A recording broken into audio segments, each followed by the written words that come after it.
Bismillahirrahmanirrahim. Assalamualaikum warahmatullahi wabarakatuh. And a very good evening I bid to Mr. Sarihan and all of my fellow classmates. So today I will be giving a speech entitled Why Failure is Required to Achieve Success. So, would you guys be shocked or surprised if I tell you that right now I know something that you and the person sitting next to you have in common? So that is all of us wants to succeed but is scared of failing. And while those two things are very opposite with each other, I will tell you today that those two things are very much related with each other. So first, I'm pretty sure all of us know these people, right? Yeah. Steve Jobs, the founder of Apple, and also Colonel Sanders, the founder of KFC.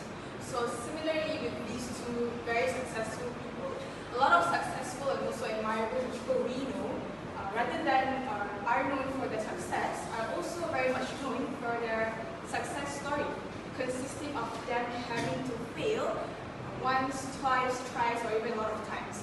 So even though failing is embarrassing, sometimes sad, and even disappointing, it is important to note that failure is very much important and even needed in our life. So today, I will be sharing with all of you reasons on why failure is required to achieve success. Firstly, it helps to create unique opportunities, and secondly, it helps to evaluate yourself. So now let's move on to the first point, which is it helps to create unique opportunities.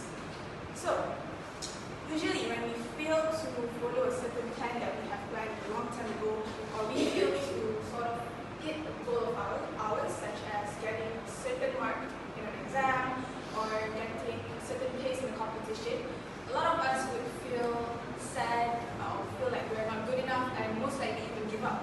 However, rather than feeling all of those negative feelings, it is also important to note that those feelings happens because it wants us to teach us a lesson.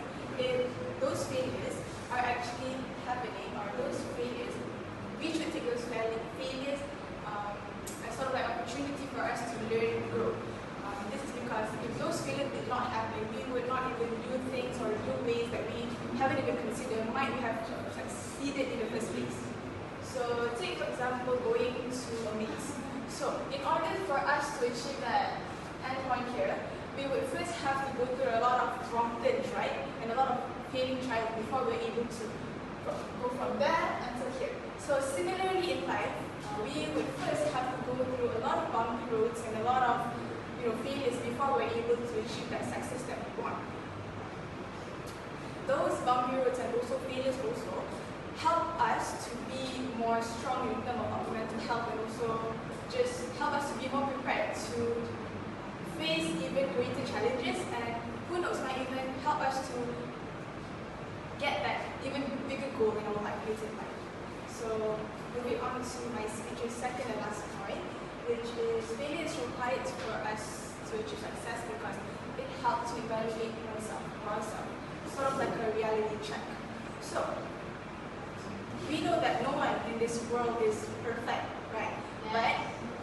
But we should always try to be as close to perfection as we can. So in my opinion, if we want to be as close to perfection as we can, we would first try to tackle and acknowledge our weaknesses. And going through failures help us to do so. Because when we go through failures, it helps us to know our weak points and help us to leverage it. So in a simple way, when we go through failures, it helps us to sort of know our own ability and capability, know our weak points, and change them into our strength, making our strength with more than our weaknesses, therefore helping us become more closer to perfection. So if I look to ourselves other than changing our weaknesses into strength, it also helps us to know and realize our capability, because we need to realize that sometimes our goal doesn't align with our current capability, thus we fail. So when we fail, we could then know our current capability and help us to make a much more realistic plan, so that we could first achieve smaller successes first, and then in the end we would inshallah get that success that we want. Okay. So that is 2 points for my speech today. So by now all of you have known why failure is required to achieve success. helps create new opportunities, and also it helps to evaluate yourself. So, I know that failing is scary, but it is important that failure does not necessarily mean the end of our journey. It often means, and usually means, it is the beginning of our journey. And it is also important to note that we are not defined by our failure, but rather we are defined by how those failures change ourselves and how we ourselves learn from those mistakes and failures. So before I end my speech today, I would like to quote a saying from John F. Kennedy, USA 35th President, saying that only those who dare to fail miserably can ever achieve greatly. Even though failing is scary, but we need to, in the end, go through it in order for us to get that sweet taste of success. That's all for me.